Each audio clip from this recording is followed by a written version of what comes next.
নারায়ণগঞ্জের বরফকল করবি প্লাজায় অবস্থিত বুবলি যুব কল্যাণ সংস্থার উদ্যোগে beautification and food processing course উদ্বোধন করা হয়েছে। সোমবার বিকেলে প্রশিক্ষণ কর্মশালার উদ্বোধন করেন নারায়ণগঞ্জ মহিলা বিষয়ক অধিদপ্তরের প্রোগ্রাম অফিসার আঞ্জুমান আরা। বিস্তারিত থাকছে এস.এম. জহিরুল ইসলাম বিদ্যুতের তথ্যচিত্রে।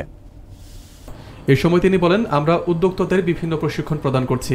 আমাদের ডে কেয়ার সেন্টার রয়েছে, সেখানে আমরা 6 মাস থেকে 6 বছর পর্যন্ত বাচ্চাদের যত্ন নেওয়া হয়। মাত্র মাসিক 100 টাকায় সরকারি দায়িত্বে নিতে পারবেন। সেখানে 80 জন শিশু রাখার ব্যবস্থা রয়েছে। আমরা 20 থেকে 35 বছর বয়সী দুস্থ গর্ভবতী নারীদের প্রথম 2টি শিশুর জন্য মাসিক 850 টাকা করে 3 বছর ভাতা প্রদান করছি। অনুষ্ঠানে সভাপতিত্ব করেন বুবলি যুব কল্যাণ সংস্থার সভাপতি সমাজকর্মী বুবলি আক্তার এবং সঞ্চালনা করেন সদস্য সমাজকর্মী সাদিয়া আফরিন তমা।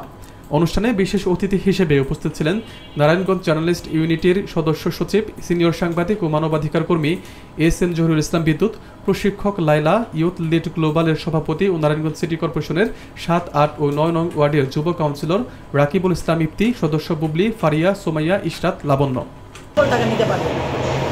ঠিক আছে, আর দলীয়ভাবে আমরা 1 লক্ষ টাকা থেকে 2 লক্ষ টাকা পর্যন্ত ঋণ দিই। বুঝতে পারছি? আচ্ছা, ঠিক আছে। এখন আমাদের ডে কেয়ার সেন্টার আছে, এটা চানমারিতে। আপনার সম্পৃক্ততা আছে, যেমন চলে যাবেন আপনি যদি নিবন্ধন দিল, হ্যাঁ, এই লেডিস ক্লাব ভূমি দেখেন, এটা কি জানেন আপনারা? যারা